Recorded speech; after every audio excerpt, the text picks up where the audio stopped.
Hello everyone, it's Jamal Thomas. Welcome to the Progressive Soapbox.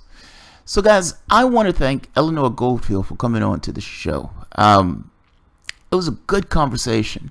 Now, this was somewhat haphazard though, and this was haphazard and it was kind of my fault. When I first brought her on to the show, we were thinking about doing this thing about this kind of revolution thing. And I kept thinking to myself, it's an odd conversation to say, I'm for a revolution, because it seems it's too expansive. The conversation is too expansive. So I started to think in different terms and say, okay, what's a pretext? Now, these segments, assumed position segments, I am thinking that the pretext is a good idea. So what's the pretext? What is the condition? What is the scenario? You're role playing, and I need you to commit to the role of being for and against in this particular topic. Now, whether you as an individual agree with the topic in real life or not, it's kind of besides the point. The point of this, to some degree, is sharpening knives, just getting better at argument, but also flushing out certain topics. I like the idea of assuming a position because it makes the people less vulnerable. If you lose the argument, you lost the argument from a particular position that you may or may not necessarily agree with. It makes it a little bit easier for a person to be somewhat full-throated going after a particular view. But also, I think it gives immense perspective when you can hear people kind of make these arguments for something that they don't necessarily have a vested hooks in them. They can make this argument from a third person perspective, but I do want them to commit to whatever argument they're making. Now, I'm even thinking about allowing the audience to choose some of the positions to take on, meaning to choose certain topics to argue. So a patron may say, I want you to argue, I don't know, it could be anything. It could be anything. We'll somehow make a choice. But I felt awkward bringing that up on the fly because it wasn't something I told her about in advance. So in the future, I think it will be this kind of full committal to a particular perspective.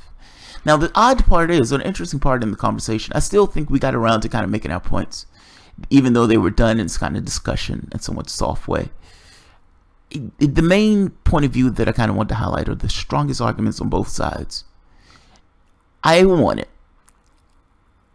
And I guess I felt slightly goofy saying it because I didn't necessarily think through it in advance. Kind of, again, making a pretext.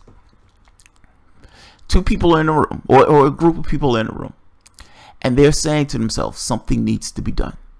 And these people have a certain amount of means, meaning they have whatever. They're some kind of organization. Maybe the organization is secret, but they say something needs to be done. One person says, we need to foment a revolution in this country. We need to pull this country to the left, sharp left, based on this revolution, meaning controlling elements of the revolution kind of push this country to the left.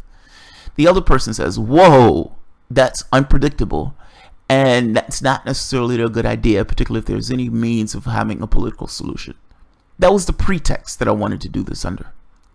Now, that pretext was still somewhat fulfilled, even though it was done, like I said, in a soft way.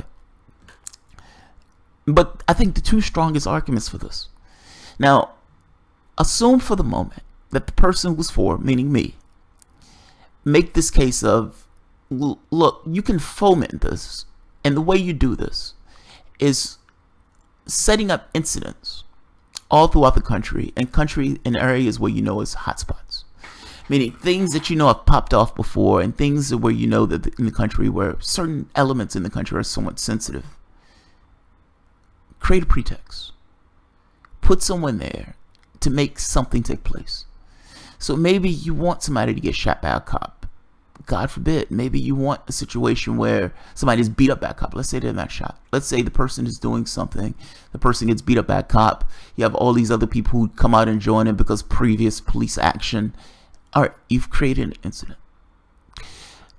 Let's say you want a situation where maybe somebody cuts the wires to some of the gas things in order to face gas things, and the gas company comes out and responds in a particular way. And then you have people in that particular area, again, responding because they feel like, oh my God, something is popping off. These people are behaving unfairly. Not realizing all this stuff is being somewhat set up and maneuvered. Let's say you do that all across the United States. areas where land is being taken from people, let's say you fight back with the property, or let's say you create a certain amount of, you foment a certain resentment. Let's say you have people who are vocal in those areas who have no other job other than to create some kind of resentment and create some kind of thing where you're pulling people to your cause. Let's say that as you're doing that, you're trying to get enough of a groundswell of anger and resentment. And even though these factions may be different, some may be environmental, some may be Black Lives Matter, some may have something to do with gays, some may have something to do with this ability of government to take property away from people in order for a company to build some kind of product on their land. You create fires. Or at the very least, you fan fires. Then you turn around and you say, look, I know all of you guys are different, but all of your issues originate with the government itself. The government is the problem. You mention these things of trade deals. You talk about these things of jobs being shipped overseas. You create protests. You create strikes and workers' riots and all these other things. You create fires all throughout the country. And you try to find a way to say your issue is with the government itself, meaning all of you need to join forces and topple that government. You need to have 3 million, 4 million people flooding the White House, flooding Washington. Say no to the way things are. Change things. Take things over. It's your government. Take that government back. Will the government respond with force? Yes. Will people get hurt in that force? Yes. Will they overreact with that force? Yes. Will that overreaction cause more of an engagement by the public itself? Meaning, when you have that many people, your overreaction is going to create a situation where the public itself is going to stand against you because they're looking at you as overreacting. Think of the civil rights movement. You had all of these people in nonviolent protest. The government is massively overreacting, and it shocked the conscience. Now, you had Malcolm X saying, I want my freedom right now, and I would do it by hook or by crook, meaning by bullet or by other means. Any means necessary. I need to have my freedom. And you had Martin Luther King saying, incrementalism. We need to do this peacefully, etc., etc. And they chose, okay, we'll relent because we're terrified of what may come behind Martin Luther King. Not just that, it shocked the conscience of what was taking place in the country. Now, I'm making the point that the same thing holds sway.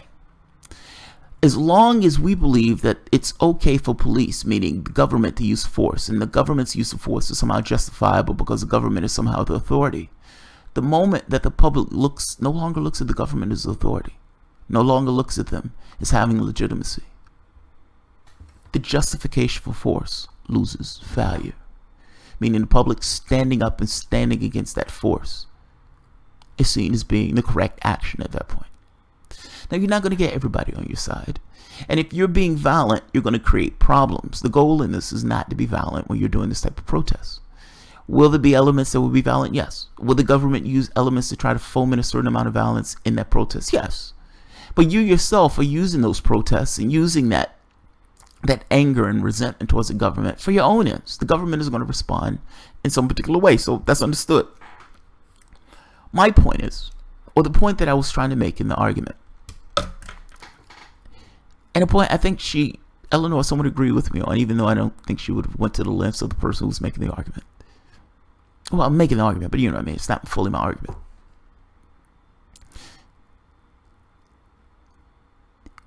We know that our current course is unsustainable. This is not conjecture. This is not me making it up. This is not my opinion. It is a determination by one scientist after the next, from one study after the next, when you're looking at global consequences of human action. You have a situation where many of the insects have died off, vanished in large wholesale. Many of the extinction events, I think 40% of the extinctions have taken place over the last 40, 50 years. Sperm count of men in the West have dropped by 40%. We have plastic in our water supply.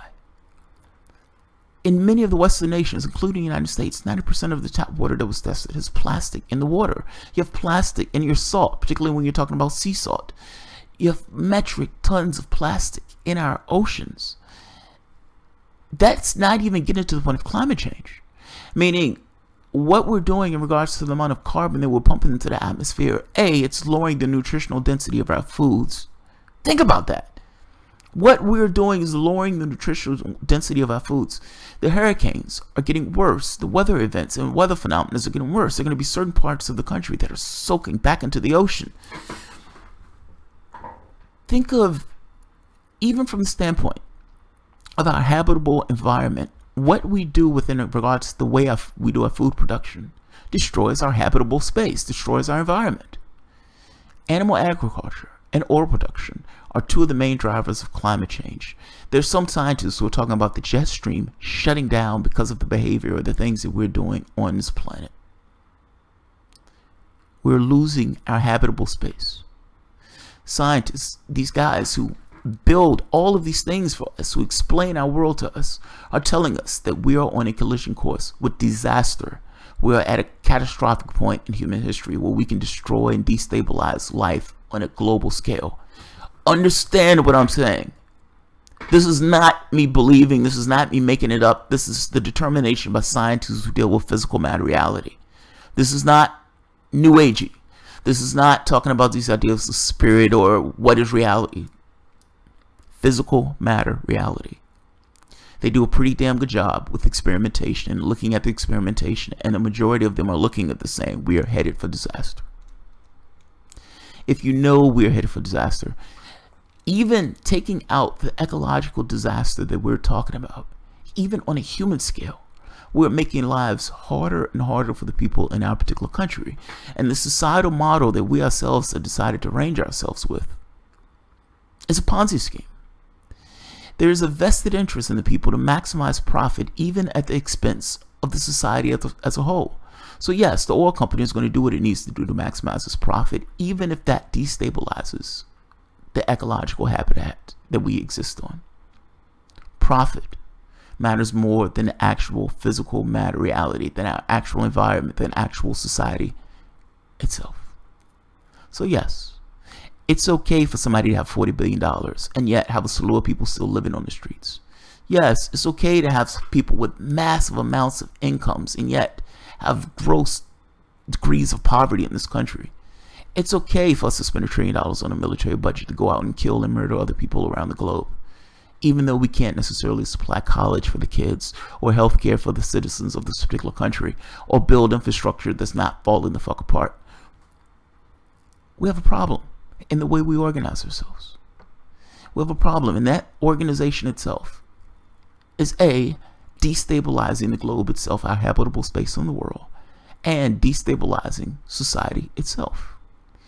If you have a society that's based on this need for jobs, that's based on using resources as fast as you can use resources, because A, that's the only way to keep jobs making, production, but also because it makes massive amounts of profit for some people, for a very tiny number of people. When you create an incentive to ship those jobs overseas, even though your country purely depends on this idea of jobs, well, that's a problem. A, when that person loses that job, they can't buy the product that you're selling. The secondary part of this is it's automation. Automation is not really a problem. Automation is a problem because of the way we organize ourselves. It should be a freeing experience. Technology should be used to free human beings. We don't use it that way. And we're still, the people in our particular society don't even see it that way. They can't even see the perspective of saying, wait a minute, we should have the technology to do the jobs so we don't have to do them. If a car can drive a better than a human being and not have an accident or anything else, then cars should drive. Or those robots should drive cars. If you can have somebody or a robot to replace a fry cook, then a robot should replace a fry cook. If you should have robots that can essentially, or technology where you walk into a store and it automatically accrues the amount so you don't need cashiers, then you should do that. I don't want human beings doing labor that human beings don't necessarily need to do. That perspective, however, is problematic in our current model. The current model doesn't necessarily take into account real things. Humanity is a real thing. The habitat that we exist in are real things. The fact that we ourselves experience aberrant behavior, shorter lifespans, based upon the society that we're ensconced in, the pressures that are put on a human being. Why are we living this way? Do you believe that God above crafted your system? There was no God that crafted your system. It was man-made. And in the same way it was man-made, it could be undone by those same men, or more learned or more rational human beings. We're killing ourselves. And if we're killing ourselves, does that not create the pretext and a justification to do something other than letting ourselves be slowly withered away in acts of attrition until we get to the point where our habitable zone is demolished? We can live better than this. We should live better than this. Change how we're organized. That's the point. If the organization that's crafting this idea of a revolution, if that organization believes that it can in some way change the tide of history, change the way that things are going, is it not better to take the chance as opposed to going with this thing of a slow death? There's a bomb on the bus. There's an asteroid that's going to hit the planet. People are telling you that there's an asteroid that's going to hit the planet. People are telling you that this ship is not unsinkable. Do you let it hit the rock first, or do you try to do something? Even if something may fail, even if something doesn't give you the results that you necessarily want, meaning the most optimal results, meaning there's a chance that you don't get exactly what you want in regards to getting the things to be better. But you know that if you do nothing, it is certain disaster. What do? That's my argument. The world is on fire. You got to do something. If we're in that meeting, that hypothetical meeting, that would be my case. Now, the counter argument is you have no way of knowing for certain what takes place when you kick this off. And even if you are successful from the standpoint of getting these forces to kind of go at the government and getting the kickback that you want, and getting the number of people murdered that you want, and all this other stuff in order to get this overreaction from the public, you can't control it. You don't necessarily know what that's going to turn out to be. I'd argue that I would do our damnedest to control it and to push it and to have people in place to try to make things work in that way. Now, again, I'm assuming that we're in a meeting with people of means that have some capacity to do what they're talking about. But how many years do you expect things to go on this way before either your society collapses, giving so much wealth to the top 1% that society eventually revolts, or your ecology collapses, or you end up with some stupid war that didn't necessarily need to take place, but human beings are being belligerent and ridiculous, and they're killing one another. And you have other people who are being completely irrational and who will listen to the people who are being belligerent and going out there and doing the murdering. How long? How long? Do you believe that you're going to have some level of control when your environment shuts down, or when these people get into some stupid war, you're going to get into some societal collapse? Would you like to take things on when you have some measure of input? I would say yes. Now, does that mean that it needs to be violent? No. But does that mean that bodies will be on the line? Yes. And if that means that there is a chance for a greater or better scenario, should I take it? And I'm going to say yes. I'm going to be fucking optimistic. And I'm going to say yes, there's some measure of control. And yes, revolution is better than what we currently have. And by revolution, again, it doesn't necessarily have to be violent, but I am talking about instigating things and scenarios that a large number of people get themselves involved in, that pulls people out of their complacency and forces the government to overreact and get those people into the process of changing the apparatus itself. That was my argument. Personally, I think it's a compelling case. Even though I don't know if I fully agree with it all. If that makes sense. I think it's a compelling case, though. So, all right, I'll leave it at that. Look, man, I totally appreciated Eleanor coming on to the show. I would love to have her back. And her argument, it's funny. Her and our arguments are similar on this. Like, I think our real feelings on this is pretty much similar.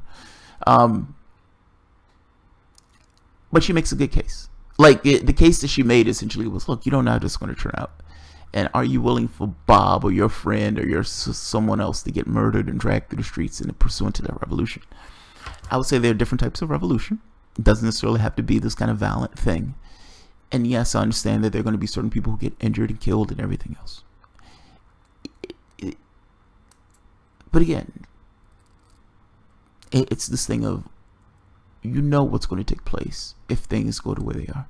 So I thought it was a good conversation. I'll leave it at that. It's the next one I'm going to have. I'm not sure of the topic yet, and I might just put it up for my patrons to choose the topic. In fact, choose a topic. Assume the position. That's assuming that you've made it up to this point. Give me some topic ideas, and I will see if I can get somebody else on to kind of take the other position for that topic. So I'll leave it at that. Big thank you again for Eleanor Goldfield for showing up and being on the show. She was fucking awesome in the discussion. I appreciate it. Alright, guys. If you enjoy the content, feel free to share, like, subscribe, and of course, you can always support the